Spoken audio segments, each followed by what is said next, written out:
You're listening to the All Night Society, an actual play podcast brought to you by Queen's Court Games.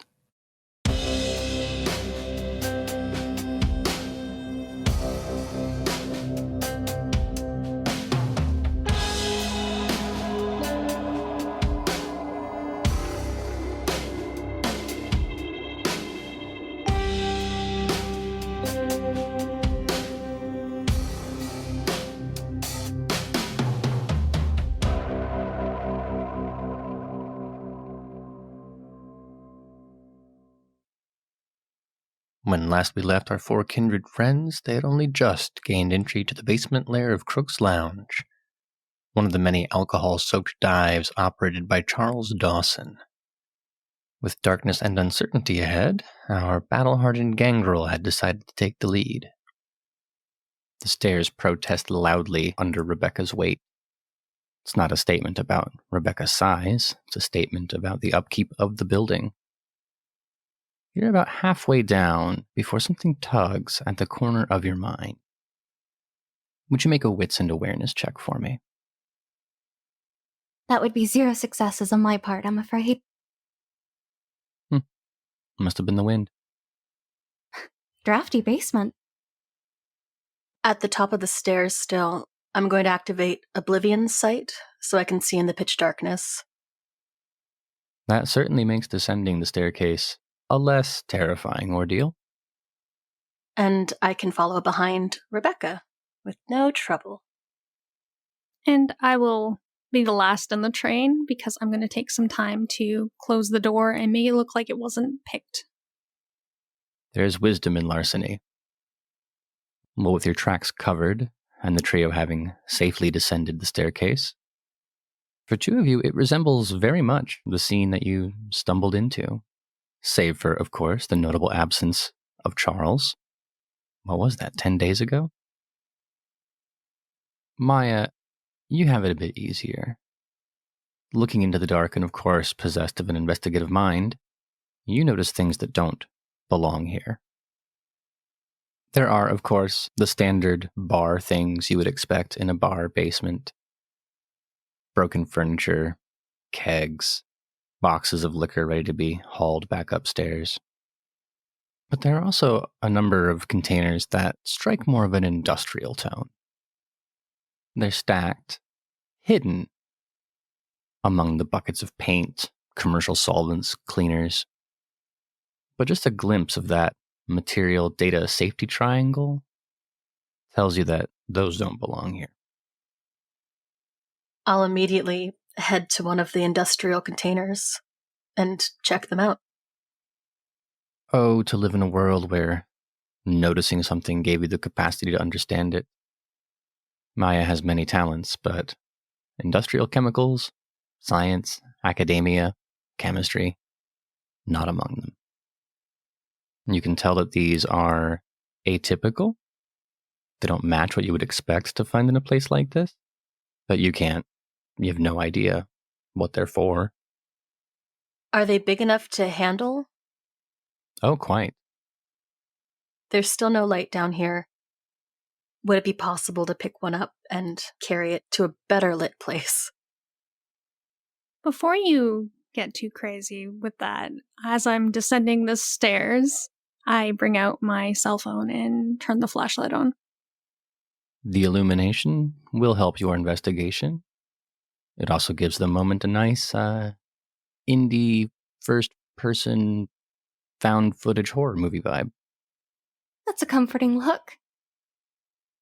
Schmendrick, Yeah. come take a look at this. Something doesn't belong. With that, I will actually walk over and check out what Maya is indicating, which I assume is the barrels. Let's not call them barrels. They're more like 5 and 10 gallon buckets. I don't want to give you the impression that there's a 55-gallon drum of something just hanging out. Can I make any sense of what's inside of these buckets? Or is this an Ivy thing? To be terribly honest, none of you are chemists. That's true. Well, I'll take a picture of one of these buckets anyways, since it is peculiar that they're in here. Certainly weren't here last time. At the very least, it's worth documenting, right? Get in front of the right eyes. Well, as you enter into your documentary streak, there are 3 distinct containers, apparently each holding one of 3 distinct substances. One is labeled calcium acetylide, one propan-2-1, and then something called magnesium Teflon Viton. Yeah, I'll be honest, that doesn't ring any bells with me. Aside from that, the only information that you might be able to apply from the label is the name of the Daubert Chemical Company. They are apparently the manufacturer or the wholesaler. This is their stuff, or was. Before I head out of this place, the chemicals are strange, but I did want to check out his desk to see if he's left himself any notes. I recall there being like a shabby desk in the corner. Indeed. No respectable human being would call it a desk, but Charles is neither respectable nor a human being. There are, of course, the usual bar business things. Orders from beverage companies, payroll, that kind of stuff. But just beneath that initial layer of old paperwork, there's a series of documents bearing the insignia of the Diamond Yama Hotel. Damning evidence, Charles. I'll start thumbing through these. Depending on how many there are, I may just take them with me. There are only a handful. These are printed receipts for reservations in 5 different hotel rooms.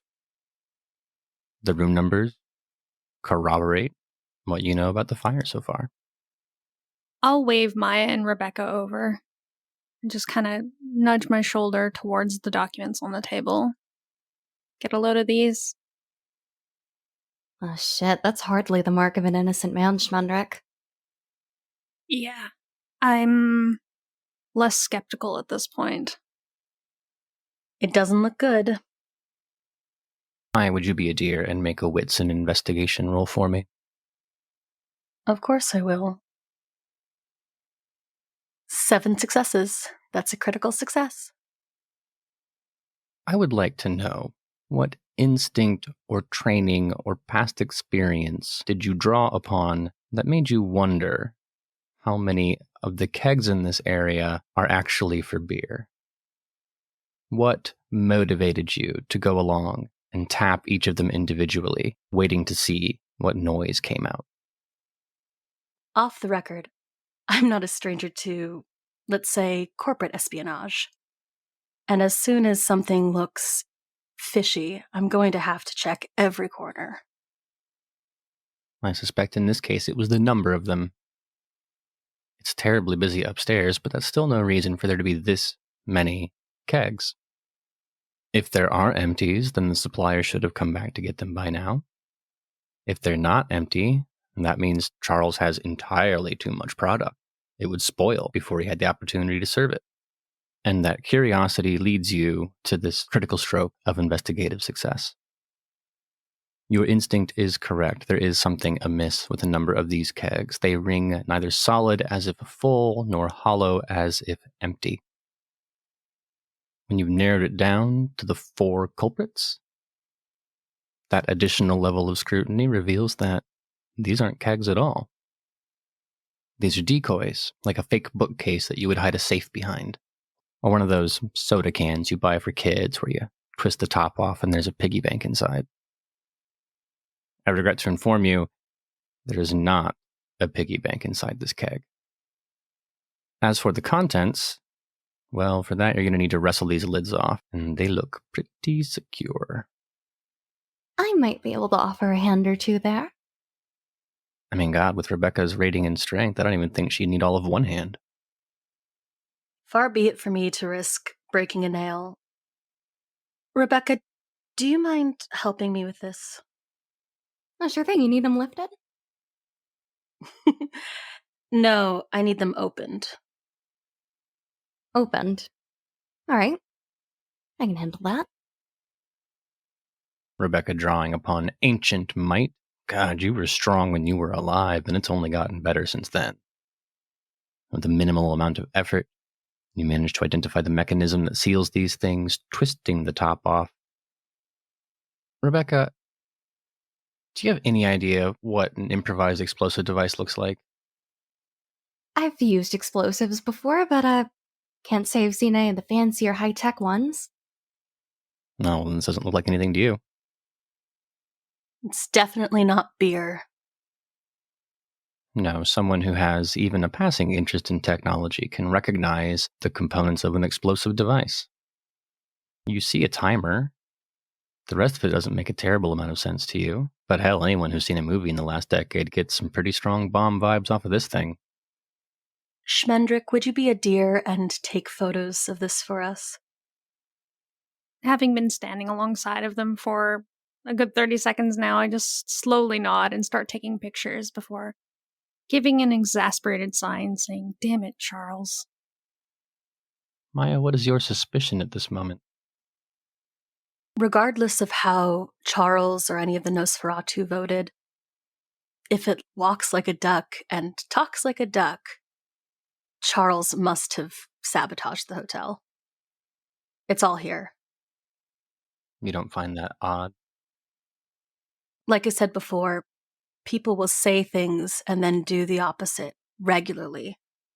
Why would Kindred be any different? In that you are absolutely correct. Kindred lie to each other all the time.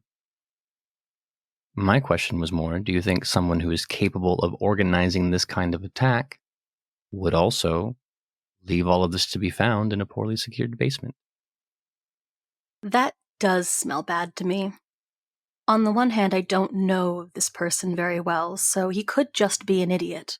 But it all seems too convenient. That seems like a question for Schmendrick. Schmendrick, is Charles an idiot? I don't believe so. I don't really know him that well yet. We've had a few passing conversations. He seemed to recognize information when I gave it to him about the Ventru housing empire. So obviously he's got a sharp mind, just perhaps not the wisdom to back that up. But as far as I'm concerned, he's my elder, so he must know more than I do on these things. He is dating Ivy, so... Ew! That's true. That does bring his judgment into question. Also, rude! It's not a statement about your value as a human or a vampire. I'm just saying you two are obviously a bad match for one another, and that any friends group who saw the two of you getting together would be counting down the days where it imploded catastrophically. I'm not here to kink shame, I'm just here to kink ask why. Good point, but Charles, if I know anything about from what Schmendrick showed me of the Nosferatu, he had to have known that someone was going to check up on this. You don't just blow up a building and then leave everything behind. The first thing people are going to do is check out your hideout. Yeah, Rebecca doesn't even know what a fucking VCR is, and she's suspicious. It just seems too convenient. Like everything's laid out for us, like a nice plated meal. Documents, evidence. Gosh, it's like a bad crime show. So then, who would want to implicate Charles? I'm not really sure, but now that I think about it, can I take another look at those receipts and see if I can find some sort of signature or way to track back these payments? Unfortunately for you, Sierra runs a very discreet vampire hotel business. These transactions are made with cash through an intermediary broker. Every stage in the process is wrapped up in as much secrecy as modern finance will allow. Oh, that's difficult then. I would allow you to make an intelligence and craft roll. That is 4 successes. I know that Schmendrick lives wholly within the digital age, and she's the kind of person who would judge you if you had a printer in your home, as that is evidence of your boomer credentials. But you're still familiar with the various kinds of documents that computers and their associated peripherals can spit out. It's not a simple thing to identify the specific type of printer that created a document, not for normal people. But you can tell the difference between something that was puked out of an inkjet that someone bought at Office Depot and something that came from a commercial printer. These documents fall squarely in the former category. It's possible a Diamond Yama uses antiquated equipment. It's unlikely, based on what you know about the hotel and about Sierra. Though, from my understanding, people can print off their own receipts now if they've bought something digitally. I give Charles's room a little look. Are there any antiquated printers about? And there are no electronics down here. It's almost as bad as Maya's place. That is very curious, and I will take one of these to inspect at a later date. Not like Charles is going to miss him. So one of the reasons I'm taking this is because I want to actually look into the micro-embedded coding in it and see if I can actually trace this printer. I obviously can't do that here, of course, so... For my sake, you're referring to the strip of micro font printed on the pages, so like the FBI can find people making bomb threat letters and things like that? Yes. Didn't realize that the S in CSI stood for Schmendrick. I have a lot of talents. One more minor thing to check. The company that sold the chemicals, would they have records? You have a certain mastery of finance. With it comes an understanding of regulations. If these chemicals are as dangerous as the labels seem to suggest, they would definitely fall under some kind of control act, or at the very least, the company would be keeping a very good inventory of them. So if someone could pull the records from the chemical company, we may get a buyer. Perhaps. Schmendrick, maybe add to your research list getting the purchase orders from the chemical company themselves.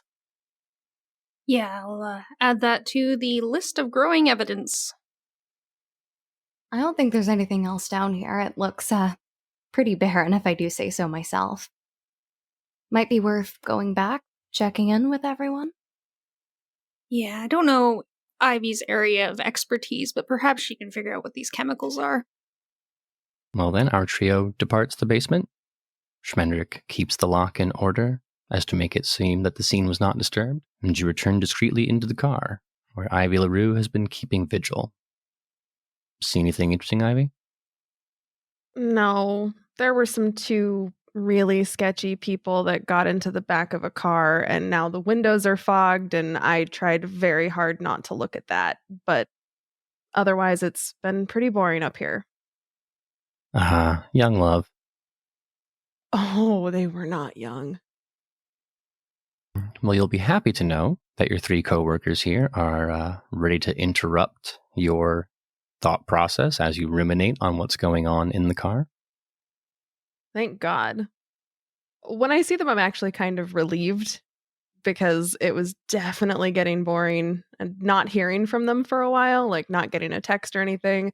I was getting a little worried about what they had gotten themselves into.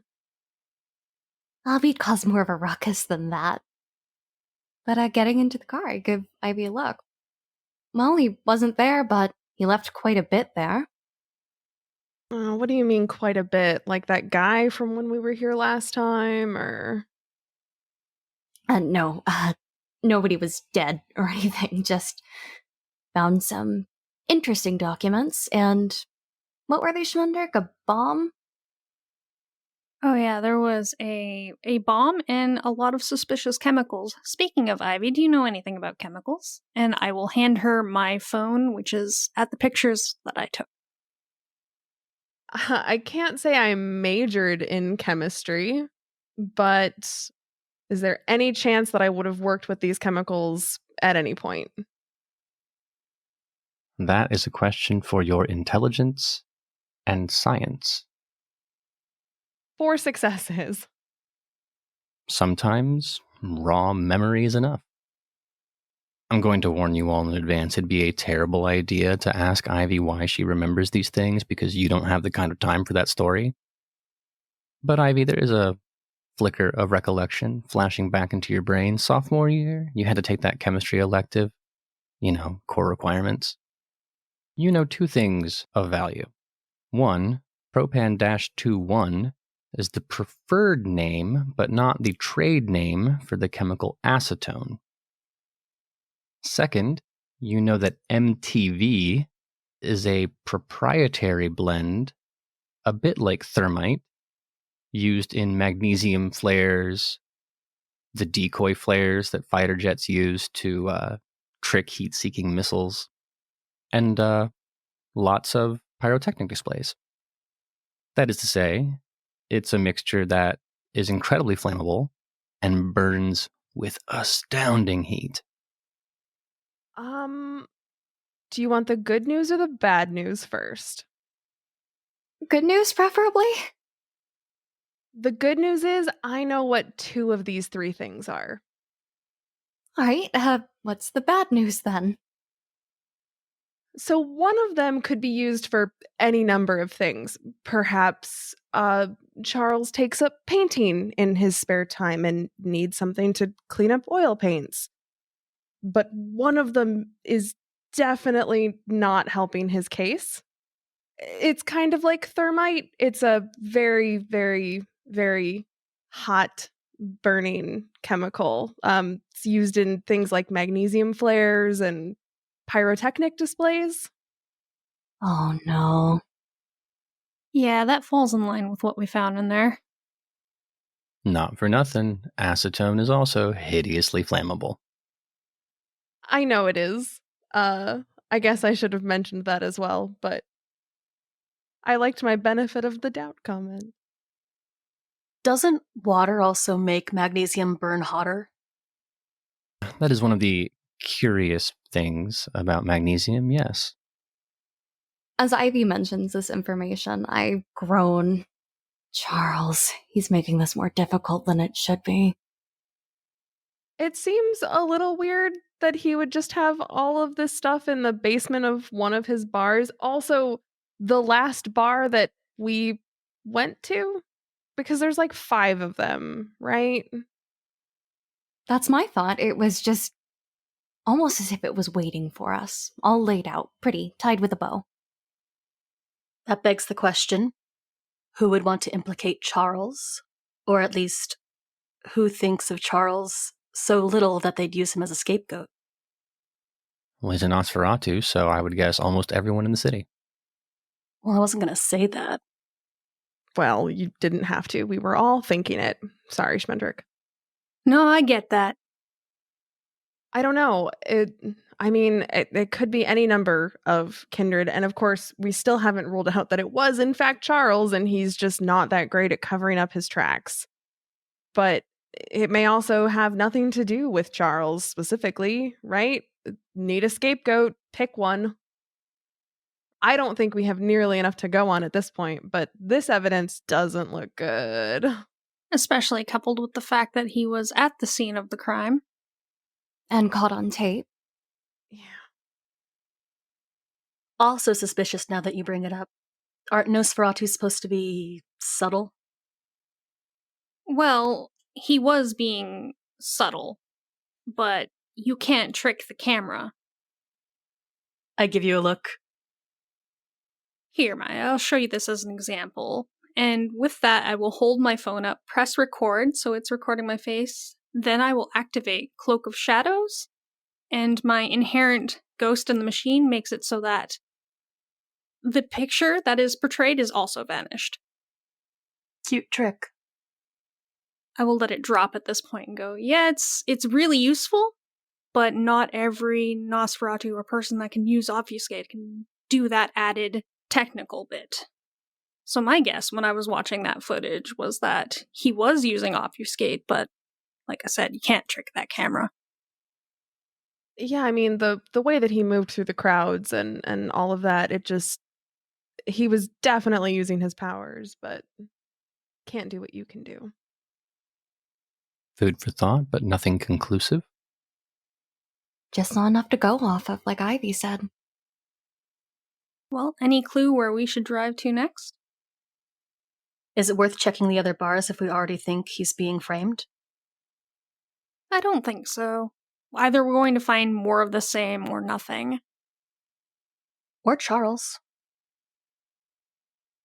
Fair enough, he's got plenty of hide downs. I mean, if he did do it, he's probably not going to come back to his bars, especially if the rest of them look like this one looks. And if he didn't do it, chances are, if he came back and happened to see all this stuff, he wouldn't want to hang out with it anyway. So I don't think there's any point in checking out the others. Fair enough. Schmendrick has a laundry list of things to research. Maybe there are other hidey holes where we might be able to find lurking Nosferatu?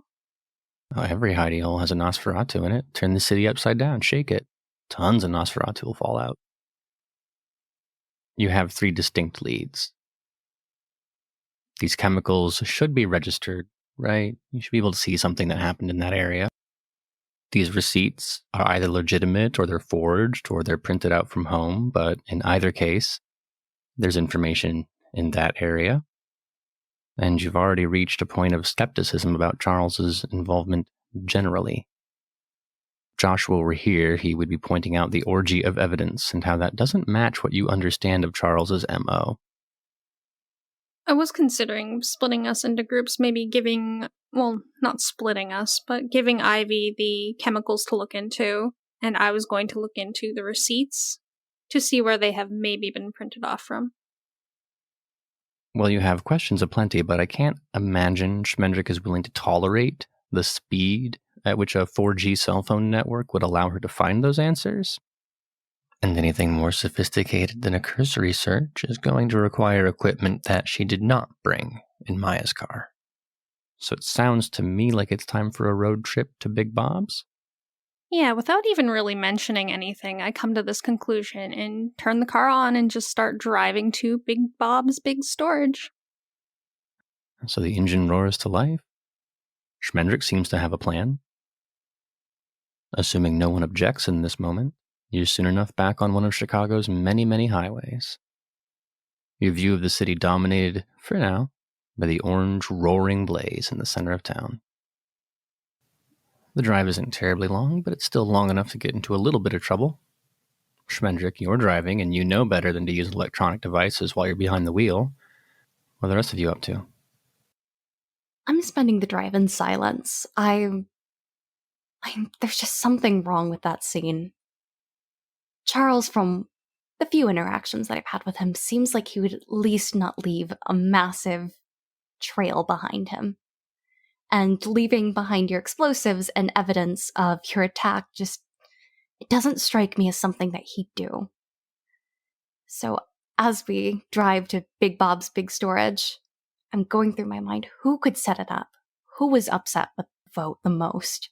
But there's a lot of names on that list. Name a few. Newberry is the first that comes to mind. He was the most vocal.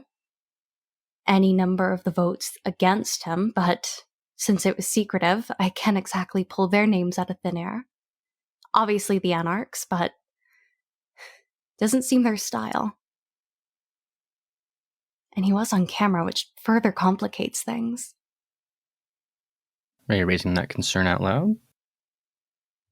Yes, I probably just talking more to myself than a car. I would be mentioning names just out of thin air, like, Gen just wouldn't do this. Not showy enough for him. Or, wonder if Charles has any kind of debts, but can't imagine he'd give Newberry anything.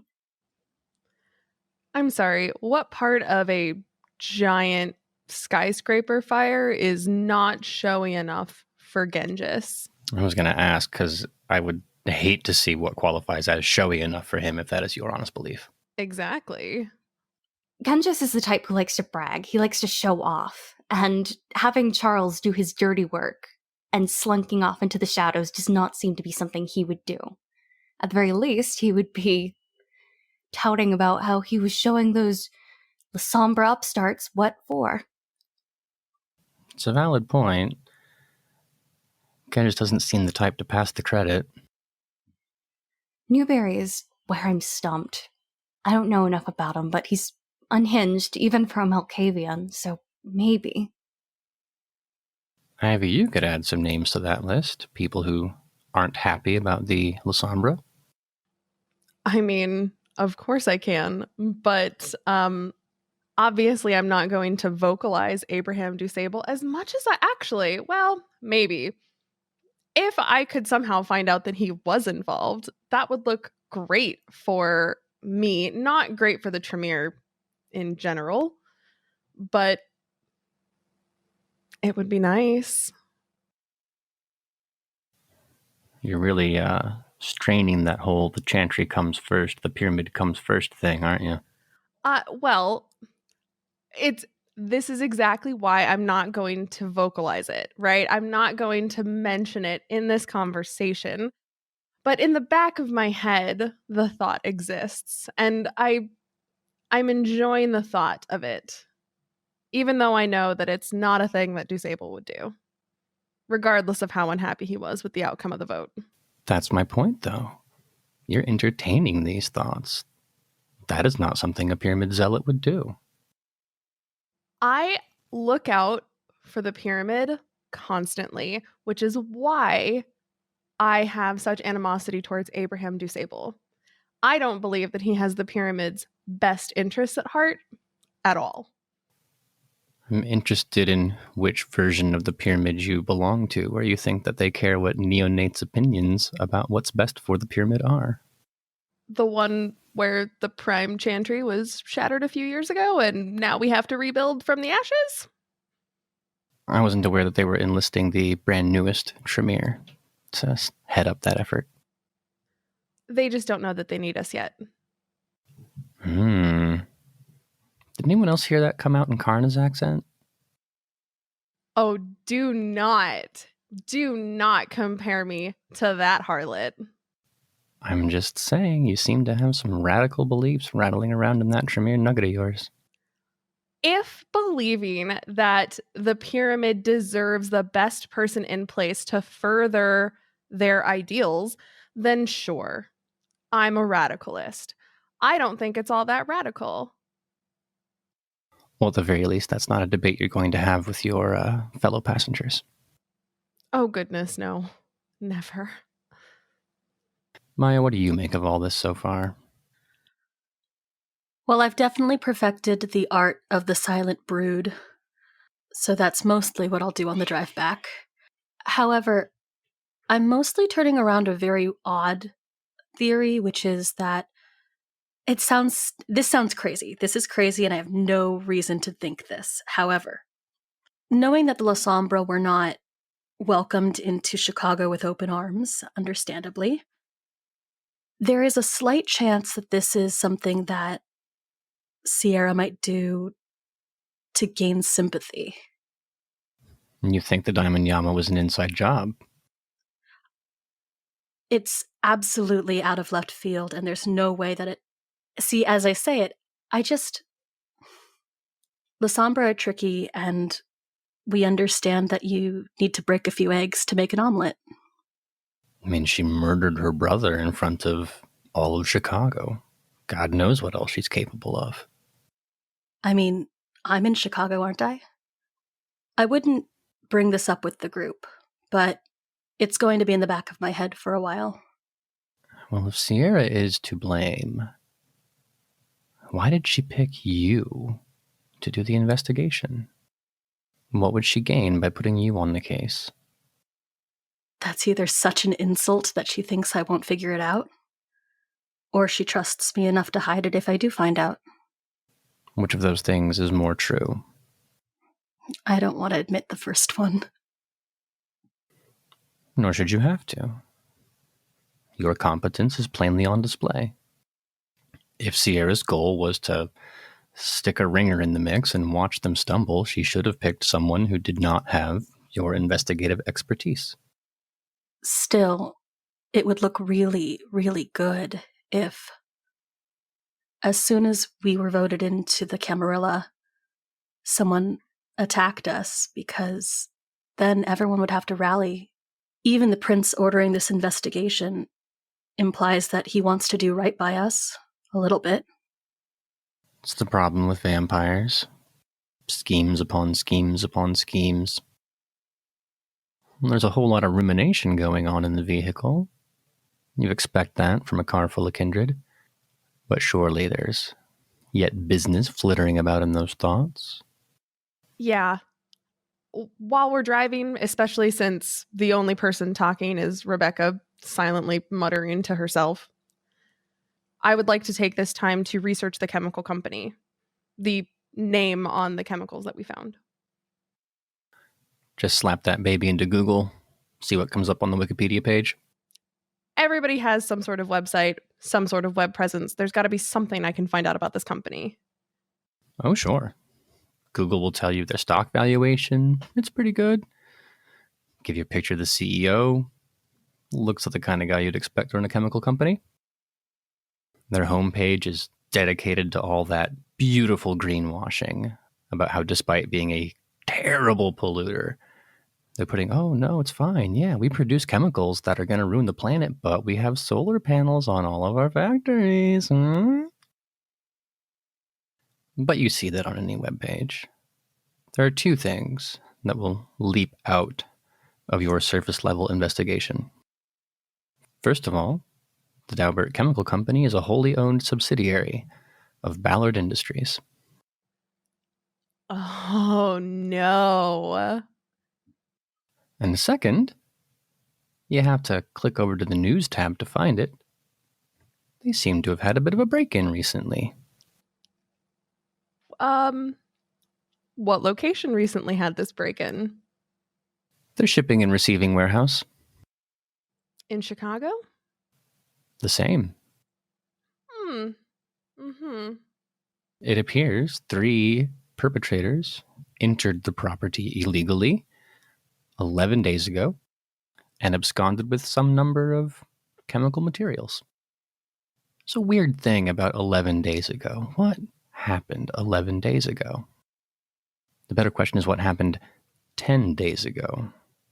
Because 10 days ago, you were staying in a rental home. That caught ablaze? That caught ablaze. The very same.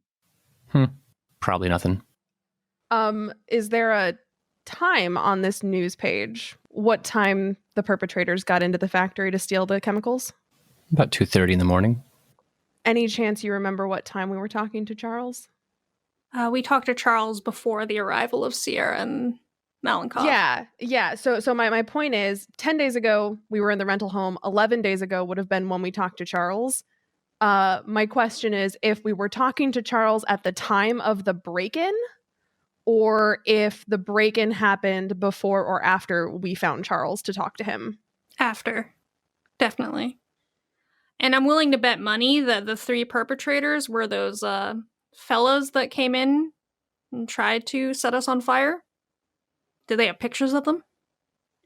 Are there pictures? I can't imagine there are pictures that are of any use, but any chance we can see the guys? The article is not the height of investigative journalism. It gives the details of the event and then says that the Chicago police are cooperating with the Federal Bureau of Investigation to pursue leads generated from surveillance of the scene. Anyone who has tips or information should contact the Chicago field office. It's not exactly helpful, but I still think it's the fellows that tried to kill us. 2 of them are still alive, but we don't really have... Well, I have an idea where they are, but we're not going to deal with that. I mean, all 3 of them are alive, right? 2 of them, one of them got away, and 2 of them are with Bronwyn. I forgot about the dude that ran away on the account of I was hiding in the corner. The important takeaway here is that while there are not pictures in the article, footage exists somewhere. And the company has it and the police have it. Which means we need to find a way to get our hands on it. Or claws, as it were. This might be another thing for us to do tonight. See what we can find with your wonderful skills there, Schmendrick. The work is definitely piling up tonight. Yeah. They're putting a lot on your shoulders. Do we have any contacts within the police force? Actually, I might have a contact in the police force. He doesn't really know I exist, but I hint drop at him sometimes. I don't know, I think it'd be risky contacting him. Anything's worth snagging at this point, especially if it means putting forth a solid case, because right now we've just got strings, no knots. Strings that, for the moment, have led you to a dilapidated industrial storage yard on the north side of town, next to the river, a few blocks away from Goose Island. Can't miss it. Were it not for the blaze roaring downtown, this sign might be the brightest thing around. Big Bob's Big Storage. Classy. I casually roll the car into the parking lot that has only 2 other vehicles. Mine and Big Bob's. All right, everyone, we're here. Where is here exactly? This is where I live, technically. I'm working on getting a new place, just temporary. Schmendrick, for your part, it seems that Big Bob has been very busy. And there are all manner of new storage crates, shipping containers, vehicles that are wrapped up in their shipping plastics. Big Bob is doing big business. That's good to see. I did call in that favor of the prince, and if Bob is getting all this business now, that means that things are doing just fine. God, I hope you can remember which shipping crate is yours. I hope so too. So I will lead the trio of ladies up through the front gate where Bob's office is sitting, and he dutifully watches his television. There's an attempt to sneak past without him noticing, but the creak of the gate and the fact that there are 4 people entering probably alerts him. I wouldn't file Bob in the category of world's most aware landlords, but the late hour, there's only 1 or 2 people who show up at this time of night. It's either you or, in the last few days, some of the other creepy pale-looking folk. So yeah, it's one of the few things that could peel Bob away from his sitcom reruns right now. You see him swing those nice, thick, corn-fed legs down off the desk. He hauls his bulk to his feet, sidles to the door, nudges it open, leaning in the frame. You're home late. Or early, depending on who you ask. I thought we talked about this on your lease. No parties. We're not having a party. Just taking 3 girls over to my place. That's it. Oh, yeah, we all been there. Like me, back in college. Scandalous, Bob. Big Bob definitely did not go to college. Or have threesomes. I mean, I don't want to presume. I also don't want to think about that. Yeah, that's fair. So, if you don't mind, we're gonna head over there. You're gonna stay here, take a nap, leave us alone. Oh, sure. Whatever you say, boss. Your money buys all the secrets. Thanks, Bob. He gives an exaggerated comical wink, tips his trucker hat, goes back into the office. I am unsettled by the wink. Curious man, Schmendrick. How long you know him? Couple of weeks. Seems like the dependable sort. Well, maybe nearly even a month now, but that doesn't matter. And without much more hesitation, I will lead everyone to my shipping container, open it up, invite them inside if they can fit, as I fire up my beast of a computer. It is going to be standing room only for a couple of you. Schmendrick, I'm curious, do you keep your living arrangement tidy? Yes, but I do have a trash can that's overfilled with juice boxes right now, empty ones. That probably should be taken out at some point. Is the bed made? Yeah. Color me surprised. It's not like I am too busy to do the little things. It's the little things that keep me hanging on to my humanity. So, making the bed in the morning, one of those things. Well, so far as seating goes, if I recall, there is your chair, which you'll be occupying. There are a few beanbags sitting on the joint, and then the bed, if someone dared. Are you allowing your guests free roam of your home? Yep, as long as they can fit, though I do make one thing clear, and I say, this computer, no one touches it. That's the only rule. Other than that, help yourself to juice boxes if you want. I know it's not everyone's taste. But just chill until I get some of this work done. I make a point of turning and looking at Maya as Schmendrick says not to touch the computer. I wouldn't dream of it. I mean, good. I would situate myself close to Schmendrick. Rebecca's not going to be any help looking up stuff on Schmendrick's computer, and for obvious reasons, neither is Maya. But if there's anything that I can help with, I would like to be available. Right, I'm just gonna pop a squat in the beanbag chair. Oh, actually, this is probably my first beanbag chair. Quite the experience. Rebecca, who's been alive for the 70s, not once, but twice, doesn't know what a beanbag chair is. I love this. We didn't have them on the res, okay? Oh boy, I'm gonna have to figure out how to sit in this thing. Let the others do their technological bebops. I'm going to lean against a wall as far away from the computer as possible and watch Rebecca struggle in this beanbag chair. It's a little adorable, isn't it? Like when you give a monkey like a can and they're trying to figure out how to open it. Right, like I'm expecting it to be solid, but it squishes down. Are there legs? Do I just sink into it? I think you're supposed to relax, sweetie. I haven't done that but I'll try to relax. Schmendrick, you probably don't have to boot up the computer. You strike me as the leave it on all the time type. What's your desktop background? It's probably just a blank screen. Nothing too fancy. I like to keep my desktop clean. Dark theme, obviously. Of course. Are you the type who has hundreds of icons and folders on the desktop, or do you keep a nice, tidy work surface? It's nice and tidy.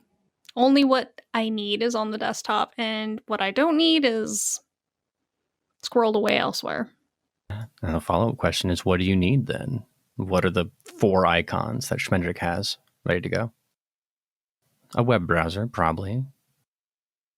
Obviously the trash can, and then probably probably a couple of programs used for explicitly getting into things that I'm not supposed to be in. So Schmendrick sets her fingers to keyboard, tearing off into the digital universe in search of secrets. Where are you starting? What mystery are you trying to unravel first? I'm going to look for the type of printer that the microprint indicates that this was printed from. Well, getting the number is easy enough. Throwing it into Google says it does match a very popular brand of home inkjet general use printer. If you'd like to know more, I'm going to need you to make a wits and technology roll. Apparently printer's not my forte. I only rolled a 3, but I think that's still good. It's enough to get you past the review pages on Amazon and the instruction manuals that have been uploaded in PDF to find a smaller thread on an enthusiast forum where the release of software and hardware is tracked. It's an incredibly nerdy niche of amateur hobbyists who, without regard for what is being distributed, just like to accumulate this kind of data. They can tell you based on the serial number which store sold a particular comic book, or which region of the country a tube of tennis balls was sent to, or indeed, in this case, which retailer matches this particular serial number of printer. This one's attached to a, we'll call it boutique retailer, a small company with only a handful of stores in northeastern Indiana, Gary, to be specific. Well, I don't think that Charles is going to Gary, Indiana to print off his receipts. That does seem unlikely. Well, I'll scribble that down and move on to the next thing to look up. So this process flies by in a number of minutes. Ivy, are you keeping up? I don't know. Am I? I mean, I can read forum posts over her shoulder and find all that information. That's fairly standard, right? Yeah, it was also a question of your mental competence and more a question of your willpower to peruse alongside Schmendrick dozens of pages of extremely niche interest nerds babbling about their favorite things. You know, I went to grad school, right? Also, isn't that the whole thing Tremere about? Being special interest nerds? Their interest being blood? The thing about nerds is that they're very enthusiastic about their own hobbies and tend not to give much of a shit about other hobbies. That is true, but going through the slog of my undergrad and having to take all of those courses that you didn't really care about, but you still had to do well in, I'm pretty good at keeping up when things don't necessarily interest me as much as they should, or as much as I'd like them to. Okay. I was wondering if you were willing to put the effort into that. It appears you have. I hope you learned something valuable from the experience. Absolutely not. Thank you. Rebecca, have you figured out this chair thing yet? I think. I was expecting it to be solid when I sat down, but I sunk into it, and my back was at a weird angle. I think I put my feet up. Not sure how to relax, but I understand how it is a chair. Have you considered pushing it up against the wall of the shipping container? Oh, good point. Have a little additional support. Which is weird because chairs are meant to be supportive, so I'm not sure why this is a chair. I won't pretend to understand modern amenities. Hey, you're not the only one. I don't get it either. Maya, I thought Schmendrick told you not to touch anything. What did you reach for? Look, I understand my limits. Christmas lights should not be a problem for me.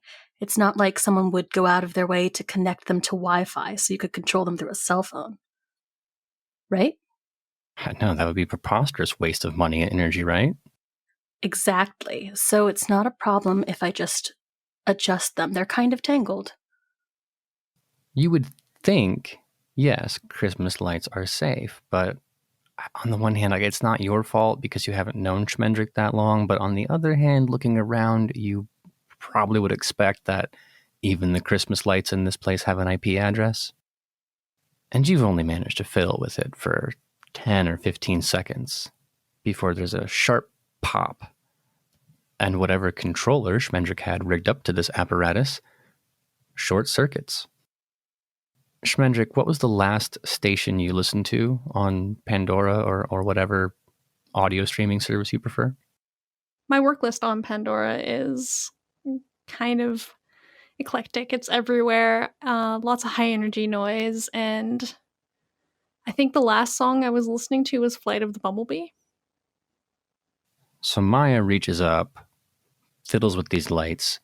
It triggers the controller. And this playlist, which I'm going to call Hi-Fi Beats for You to Get Anxiety to, explodes to the speakers. Max volume, lights ripping through every single color in a Technicolor rave of distraction. Oops. So loud, you can't even hear Maya's timid half apology. So the pop immediately sets off panic in my mind, followed by the cacophony of sound coming from the speakers and the flashing lights. I jump into action and I try to fix this as quickly as I'm able to. Schmendrick wheels around in her chair, not even bothering to say anything about it. She's just trying to figure out how to make it stop. Schmendrick, the controller's fried. It's stuck in the on position, and I don't know how to tell you this. I don't know. The situation's already pretty urgent, but the next thing coming up on that playlist looks like a super fast nightcore caramel dancing remix. So you're running out of time. Oh dear God. I can't let anyone know that I listen to that. I unplug it from the wall. Instantly, the room plummets into darkness, save for the soft glow of Schmendrick's computer screens. Ivy, you can uncover your ears now. Oh, thank God. But I do make a point of slowly turning my head to look at Maya for the second time. Who does that? Who makes their lighting needlessly complicated? Listen, I enjoy programming my lights to my music. And now I'm gonna have Flight of the Bumblebee stuck in my head all night long, so... Well, I'm definitely not going to be able to relax in this beanbag chair after that show. And didn't Bob say no parties? Because that seemed pretty party-like to me. I think after hearing that music, Rebecca might never ever be able to relax again. I'm not. It's like giving a 1700s French peasant a Cool Ranch Dorito. That's enough stimulation for me. I have seen it all. I am done. Rebecca's just sitting on the beanbag, gently fried. Eyes wide, stiff, still sinking into the chair. Oh boy. I'm just gonna put my hands in my armpits and glower at the floor. Standard Lasombra pose number 3, I see. I know all the greatest hits. It's a classic. Schmendrick, how long is it going to take you to recover from this interruption? Can you get back to work? Oh yeah, immediately. But I am indeed humming now, so everyone's gonna have to deal with that. Is your humming in tune, in time? Like, can you actually hum it, or is it a travesty of musical reproduction? It's a travesty of musical reproduction. Oh, sorry, Rebecca. I'm a nerd, so I haven't went and trained how to sing. I'm just doing it. I'd welcome the sound of a voice over whatever monstrosity was playing earlier. Hey, and it's your house, your rules. If you want to hum, fuck them. They can deal with it.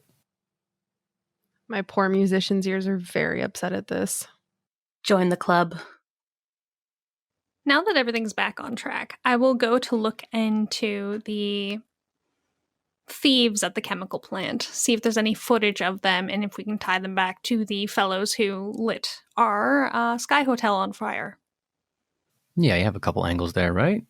Obviously, the company has cameras, and it's the digital future for most places, so they should be on some kind of service.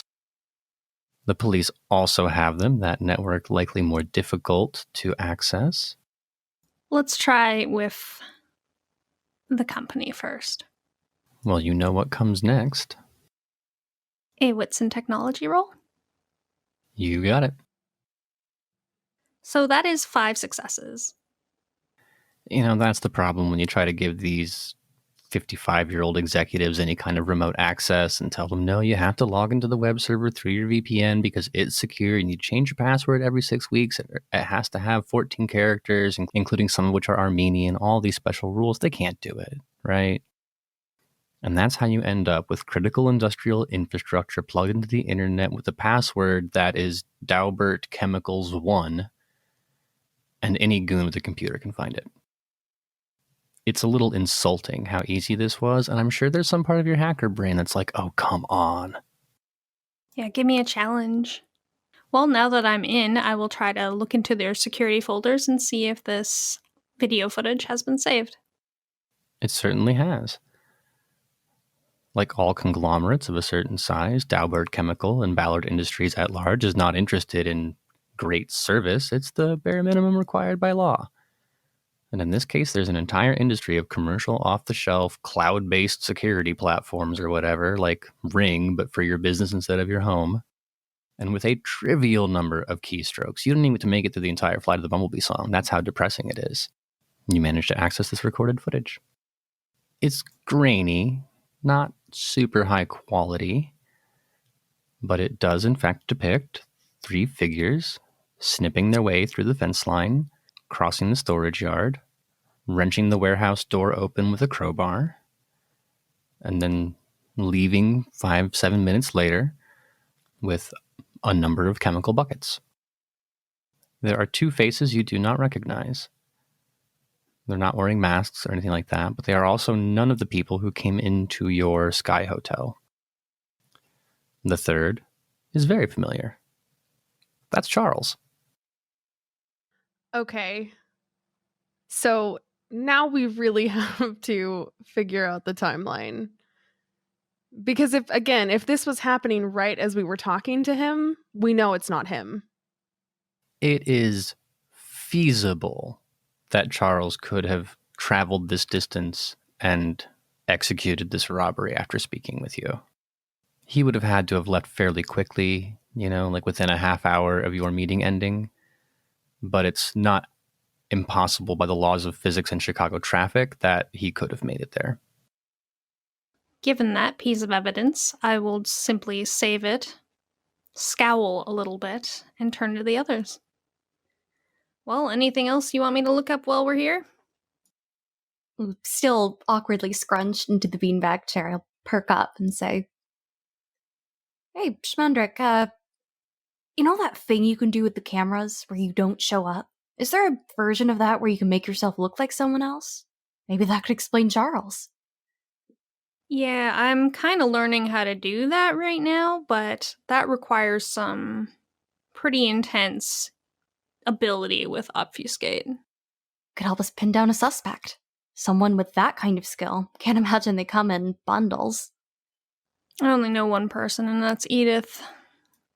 I guess maybe you all are right, and we should go talking with her. At the very least, she knows him, or as much as you and Nosferatu seem to know each other. Well, there are 5 clans that have access to obfuscate as one of their core powers. Yes, the Nosferatu are one. For 1 bonus point each, can you name the other 4? I mean, the Banu Hakim, obviously. Could be Josh. Malkavian? Mm-hmm. The Setites? They've rebranded as the Ministry now, but yes. The Ravnos. And when's the last time anyone saw a Ravnos? Now, you do have a list of suspects who match some of those clans, but on the other hand, it throws the net wide open. If this was a setup, they've been setting up Charles for the long game here. Or it's Charles. That seems so simple. We're not ruling this out, but isn't this a particularly hard ability to master? Showing up as someone else? Extremely. Requires someone very old or learned. So there is a limit to the net we have to cast because it has to be someone who can do it. Furthermore, if we're pulling in people who have openly opposed to the Lasombra's entrance here. People with a motive, at least. Maya, as you watch this footage, will you make a wits and investigation roll for me? Of course. 4 successes. The ever-observant mind, this is why you were invited to the party in the first place. Schmendrick, Ivy, they're both watching. They're not focused on the same things that you are. You notice the 2, we'll call them lead goons for the moment, busying themselves with the fence. And barely on screen, in just the teeniest little left corner, you see the flash of the 3rd person drawing something out from under their clothing and pressing it to their lips. It's not big enough to be a thermos. It's larger than a cough drop or a candy of some kind. It looks, at least as far as you can tell, maybe the size of a test tube or a cigar case. And I don't mean to instigate, but whoever it is who consumes whatever this is the one wearing Charles's face for the remainder of the robbery. I was not afraid of this, but I didn't want to say anything. There, in the corner. I immediately freeze the screen, pull it back a few frames if I need to, and try to look at what Maya is indicating. Ivy, is there something in the Tremere bag of tricks that might alter an appearance? Yeah. There most definitely is. The part you probably don't feel comfortable voicing out loud is that those are very senior secrets. Yeah. It's not a thing I can do, that's for sure. But I know it can be done. Well, as I recall, there aren't a lot of you left, right? In Chicago. But, I mean, officially, right? There's outliers. Of course, and this ability, is it exactly, I wouldn't say entry level, but I assume it's something it takes quite a bit of mastery at, no? Yeah, it's not something that they teach the neonates. Guess that narrows down our list of suspects then. Anyone you would know who has that particular ability? Knowing full well that she's probably not going to tell me? There are only 2 people who come to mind. It would have to be either the Regent Or Erictho could probably pull it off. If not them, then there's a third Tremere somewhere in the city who no one knows about. And that's operating on the assumption that this is some kind of blood magic. Which is a big if. But it's still a possibility. Obviously not going to discount any theory. If this is some sort of ritual, some sort of blood magic at work, there are a couple people that do come to mind. Yes. Well, if we can't pin down suspects, at the very least, we have an inkling that Charles isn't the one responsible. Your boyfriend's safe for now. Ugh. Ugh. Please. Oh, don't worry, Ivy. He'll be able to listen to the lovely tones of your voice soon enough. I hate this so much. I was doing this for the group. God forbid I try and be helpful. More helpful would be getting names of who's higher up on the pyramid scheme to you. First off, it's not a pyramid scheme. That makes us sound like an MLM, and I'm not here for that. Fun poking aside, are you going to answer Maya's question? One of... Okay. The two kindred that come to mind are Erictho, which I don't know her from any other stranger on the street. We don't really walk in the same circles. And Abraham Dusable. Regent Abraham Dusable. So your boss. The Tremere with the most power in the city of Chicago. Yes. Shit, Ivy, if this lines up with what was going on in the car, then he would have sacrificed you for the sake of his plots.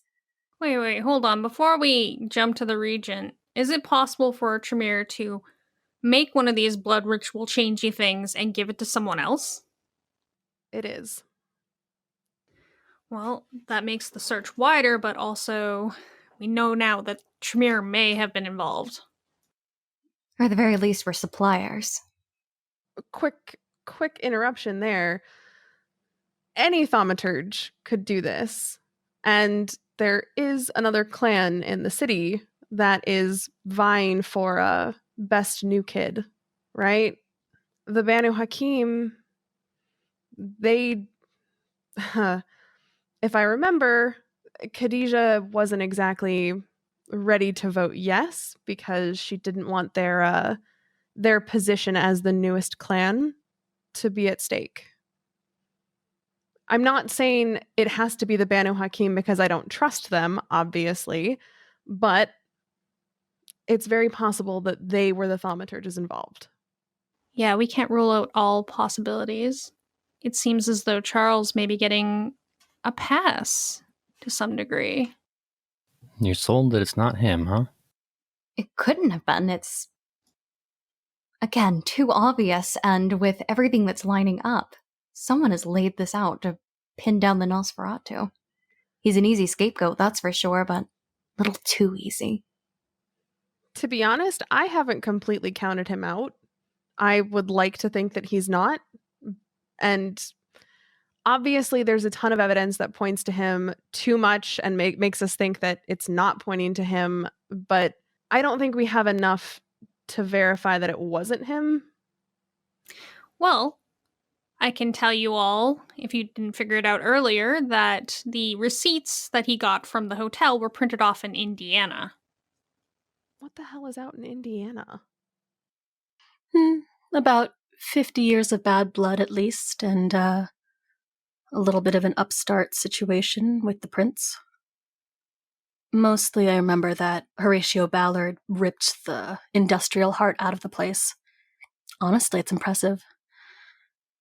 Although I think your current prince, our current prince, has made promises to leave the place alone. That relies, of course, on whether or not the Gary kindred are willing to let sleeping dogs lie. Grudges can be held for quite a while. Well, there's truth on all sides of that. The Gary kindred do have plenty of reasons to hold a grudge against the kindred of Chicago, as Maya explained. But the Gary kindred have always been a ramshackle lot. There's no power base there. There's no chantry, for one. There are no businesses for Venture to wring dry. The idea that they could pull something like this off, well, that would be something. It would be prudent to at least check out what's down there before we come to any conclusions. Sure, the receipt came from there, but who knows if its perpetrator is down there as well. Do we know anyone who has eyes on who comes in and out of the city? That would be the responsibility of the sheriff and his hounds. But Chicago's a big town. Maya knows better than anyone how easy it is to slip through the cracks. So long as there are no cameras anyway. The chemical building is owned by Horatio Ballard. If it's somebody with a grudge against Horatio Ballard, it doesn't... I still don't understand what Charles has to do with it, though. Aside from perpetrating the crime, you mean? It could just be that any Nosferatu is as good as any other for a scapegoat. Feels like anyone could have been used for a scapegoat, though, and if you consider it that way. Might be worth looking into if he has enemies or not. Someone who has a particular grudge. Every kindred has enemies. You all have enemies. Being a vampire means having enemies. Who stands the most to gain from implicating Charles? On a wider level, who stands the most to gain by setting Sierra's hotel on fire? Does Horatio Ballard have big hotel investments in Chicago? Ballard Industries is multinational and enormous, but they don't do a lot of hospitality. So it wouldn't be a competition thing, then? At least not financial. Mm-hmm. It could be a message. Precisely. A fire that big, that scale, to her building, nothing short of a warning. Displeasure at adding the Lasombra to the Camarilla? Any number of kindred there. And of course, we've narrowed it down to the respective abilities of those clans, so it might be worth looking into them in particular. Son Newberry was the most vocal from this list. It's no secret that the regent was very unhappy about the vote as well, but he was definitely not as vocal about it as Son. Right, you're regent. No offense, Ivy, but you don't really seem the types to make big statements like that. So I'm sitting there just scrutinizing the footage, trying to figure out who these people with Charles, if you can call him Charles, who are these guys? And after a few moments, I just blurt out, oh, this quality of this film is just crap. I need the footage from the hotel. Well, the only way to get the footage is to get a hold of Sierra, and the only person who knows how to get a hold of Sierra is the prince right now. Well, and Damien, but the prince. And as he said the night of the vote, he doesn't want problems, he wants solutions. And right now we don't have a solution, so I don't really want to involve him in all of this right now. True, we have to go through the prince, but I can't see any reason why he would bar me, Sierra's representative, from speaking to her, regardless of the situation at hand. Oh. Well, I guess that simplifies that process then, doesn't it? It's good to be on the inside. No need to bring the prince in. Perfect. The Tremere aren't the only ones with a certain hierarchy in their clan. The Venture do it to some degree, but you already heard from the Amici. Stands to reason that the Lasombra have similar channels. Do we have contact information for one of the prince's ghouls? You trying to arrange a meeting? Absolutely. Yeah, it stands to reason that we would have given you a way to get in touch. Well, then yes, I would like to set up a meeting because one of our business associates needs to get in contact with one of his contacts. The beautiful universe of coded speech. The message gets across. There will be a long, protracted period of phone tag as your call sets off a chain of calls to follow and then hand-delivered messages, and the great circle of untraceable communications continues until it arrives back where it began. A text message with an address. Cabrini Green. Half an hour. All right, gang. We got a place, we got a time. Let's get on that road then. Schmendrick, do you want the chauffeur's cap? Yes, please. I mean, if I'm gonna be your full-time chauffeur right now, seems reasonable. So Schmendrick dons the cap appropriate for her role, and the four of you transit Chicago once again. Running out of moonlight at this point. There's been a lot of travel, a lot of talk, a lot of thinking. But the prince has found time for you, nevertheless, no doubt motivated by the urgency of the moment and an understanding that whatever Maya has to say to Sierra, he doesn't want to stand in the way of. Thus, the drive to Cabrini Green is uneventful.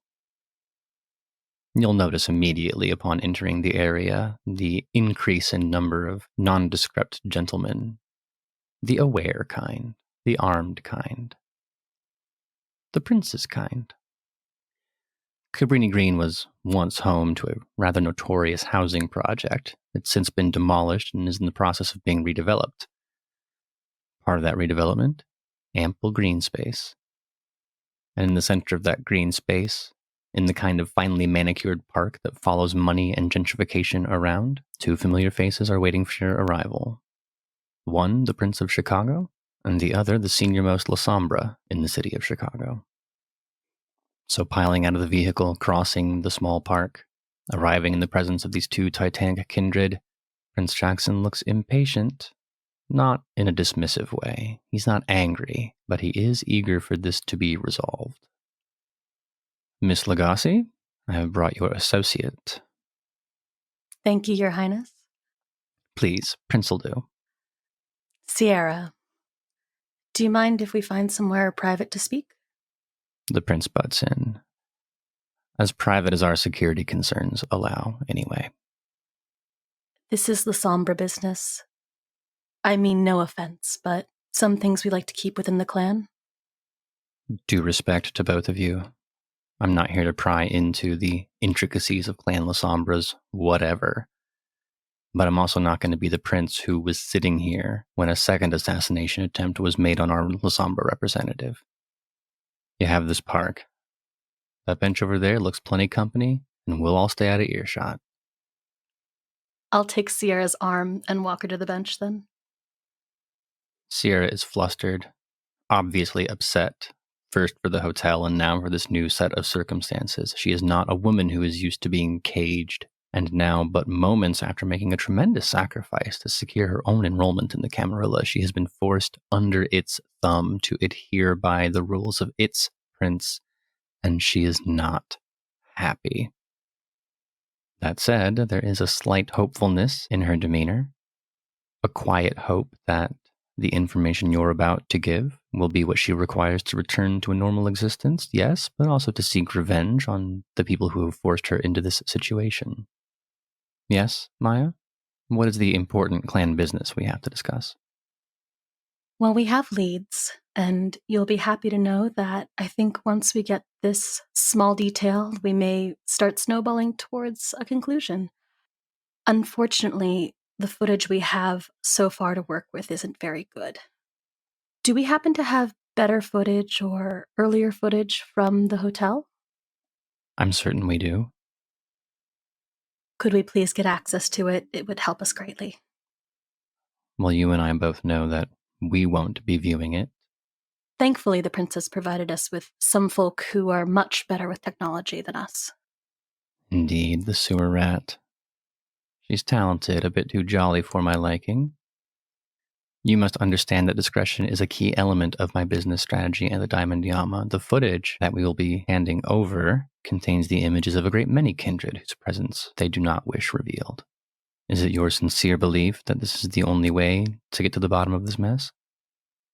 Unfortunately, yes. You know your secrets are safe with me. And you know that your reputation and also your life depend on that statement being true. Always. How much does the sewer rat need? The last 10 days, I understand it's a lot. Very well. Just to ease my mind, Sierra, there's no chance this was friendly fire?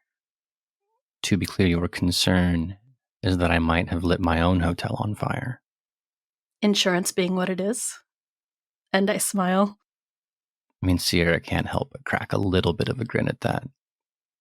No, Maya, I wish it were the case that I were responsible for these things. It would be under my control, and we wouldn't have to involve them in any of this. I wouldn't judge you if you'd done it, but it's good to know you didn't. You'll have to find a way for the sewer rat to retrieve the information. I'll contact my people and have them place it on a secure server or whatever it is they do. Have your people call my people then? You know I hate it when you're gauche. I'll let Schmendrick know. And for my own peace of mind, since we're exchanging the kinds of pleasantries that put people's thoughts at ease, who did it? I have a lead, but it's too convenient. This Dawson fellow. He's on the footage, but I've been assured he's not dumb enough to let himself get caught. There's something fishy about some other footage. Mr. Dawson was one of 3 parties we were concerned about when Malenkov and I arrived in the city. But as far as the Amici and myself are concerned, he is not the violent or interloping type. It seems that Dawson was most likely a scapegoat, but I'm not ruling him out. I'm a little more concerned with the other clan leaders. Now is not the time for vagueness, Maya. Who are you concerned about? Understand that in the nights to come, if this is not resolved, I will have to have a great many meetings with people, and I would like to know which of them might be plotting to kill me. Everyone, but narrowing it down. Abraham Disable. The Tremere. The Tremere are already weakened after, well, everything. I could see someone feeling a little inadequate if someone who might be better at advising the Ventru were to slide into their spot. You are correct. The Tremere are right to fear that our presence will further their slide into irrelevance. I don't know this Dusable person. I don't know if he's the kind of person who has the guts to make a move like this, or to even participate in it. What have you made of his spy so far? If I'm being honest, you know I don't have time for people who think they're the most clever person in the room. Does she appear competent enough to sway this investigation of her own accord? How so? Is it possible that she might be generating leads or providing information to your coterie that would push them towards a conclusion she finds advantageous? She seemed fairly reticent to give up Dusable, but I wouldn't discount it. I would never have expected the Tremere to be so bold. Well, they have their little loyalty pyramid MLM situation, so it may be that she can't say anything else. I've not yet been in this city for 2 weeks, and even I already know that Miss LaRue is very rarely constrained by what she can and cannot say. The gangrel is harmless. I assume that continues to be the case. Worst case scenario, I'll throw her into a beanbag chair. My God, how she manages to survive into this century will continue to baffle me through all my ages. And then the sewer rat. She is clever. Is she honest? Do we suspect she might be trying to save Mr. Dawson's hide at the expense of the truth? I had thought so, but once we saw the footage, it's just too easy for this to be Charles. I won't discount him, and I won't discount Schmendrick, but I just don't think that they would be conveniently hiding something, unless she owes him a favor. Or a boon? It's impossible to tell with the sewer rats. They associate thickly with one another because none of the more civilized clans will have them, and that loyalty can never be underestimated. I will say, moving forward, it may be worth making nice with them. They can do a lot of things that we can't. Yes, well, when the fire has been extinguished and this matter settled, we will reevaluate our relationship with the clans of Chicago. For the time being, though, I approve of your work.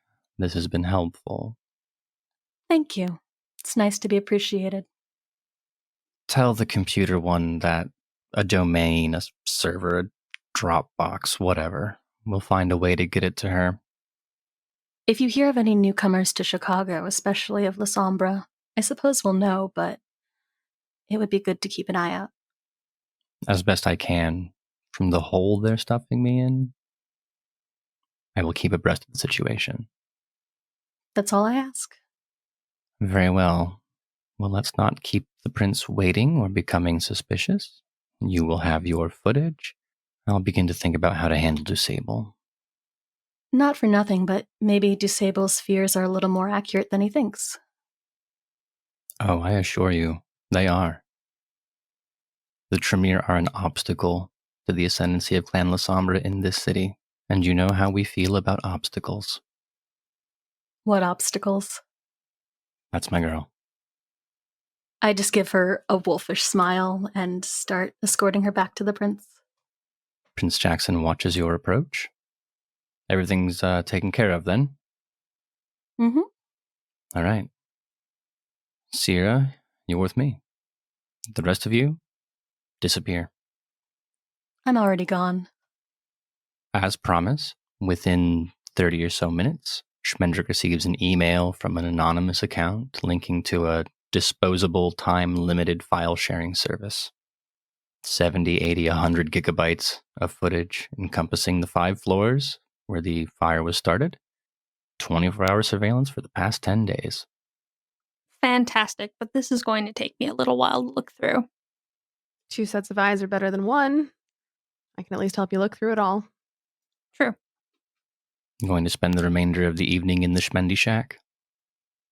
Gonna have to. It's not a bad place. As long as we don't touch the lights, that is. It's going to be very crowded sleeping quarters. Oh no, if there's nothing else I can do, I'm not sleeping in the Schmendy Shack.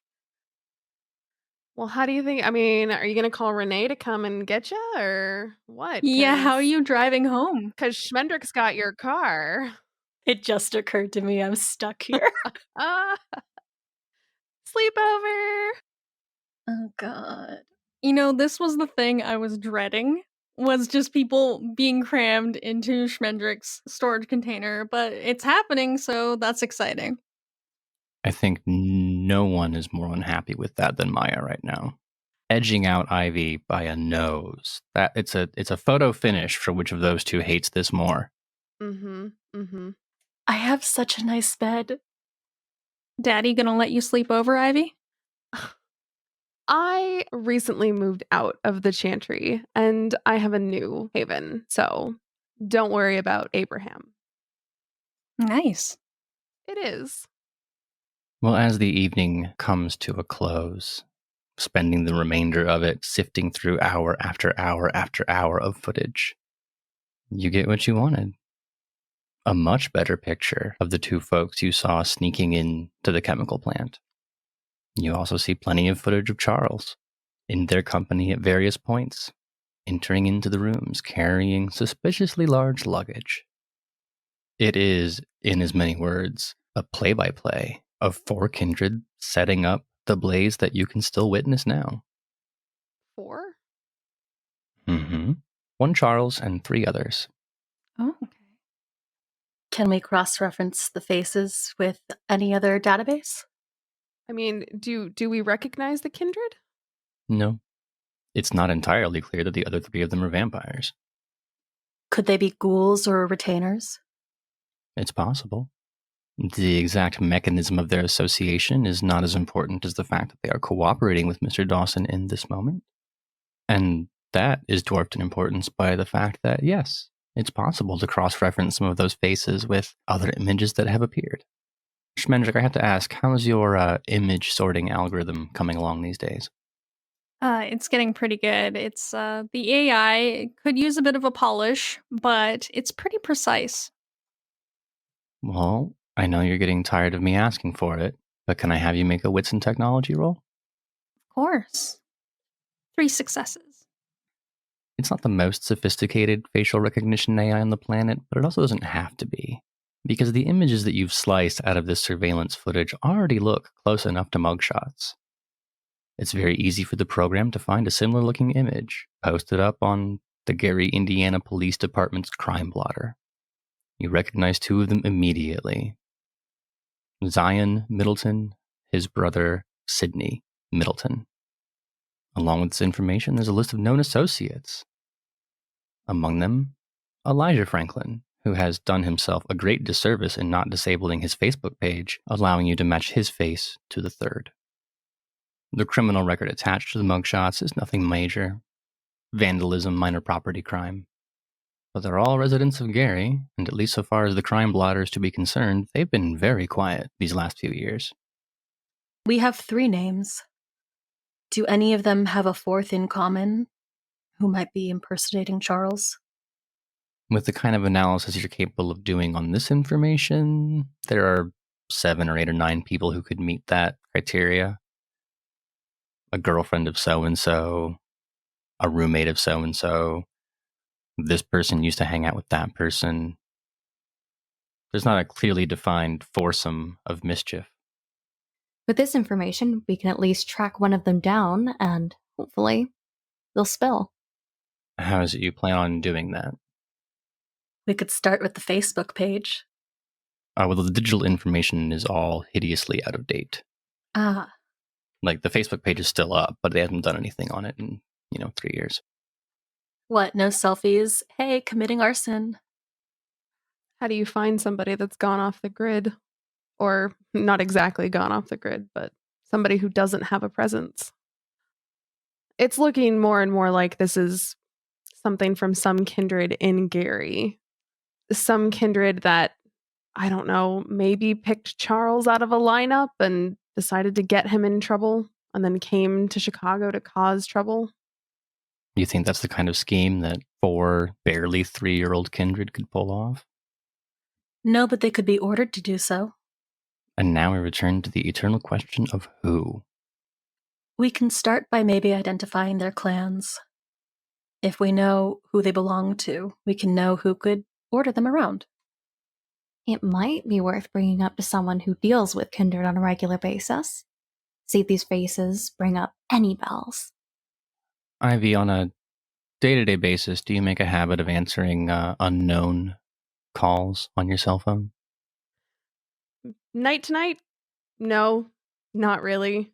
Normally, I tend to ignore calls from numbers that aren't saved in my phone, but tonight's not a normal night, so I might be more inclined to answer an unknown number.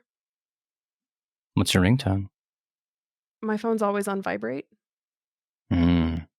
Yeah. Where do you keep your phone? Front pocket, Left or right? left. Keys go in the right. I'll write that down. So you're standing just behind Schmendrick, watching her do her facial recognition magic. There's that buzz. Front left pocket. Unknown number. I take a look at the phone, let out a bit of a sigh, just like a forced sigh, right? And I answer. Hello? Ivy, this is Charles. I don't have a lot of time. What are you doing right now? I'm sitting in Schmendrick's storage unit. I'm going to text you an address. Get the 4 of you there as soon as possible. Cannot understate how fast this needs to happen. Okay. The last thing he says before he hangs up is, love the voicemail, by the way. Thanks, Charles. And I'll hang up the phone. Boyfriend finally call back? Look, Charles wants to meet. That's all I know. We're going to meet him in 30. Right now? Talk about quick. In 30, yeah. He was, he sounded a little distressed, little pressed for time. He's not adding points to his innocent category. Or he's just incredibly worried about, being blamed for this because I'm sure he's heard things. Who knows? Or he's seen things. Maybe he went back to his bar and saw everything and has put 2 and 2 together. Who knows? But we've got 30 minutes and he's sent me an address, so. Let's go. And I'm sure you're quite interested to know what you find when you arrive. Is it Charles? Is it, finger quotes, Charles? Is this more information that will help resolve the situation? I don't know. Neither do you. I can tell you one thing, though. That's a story for another night.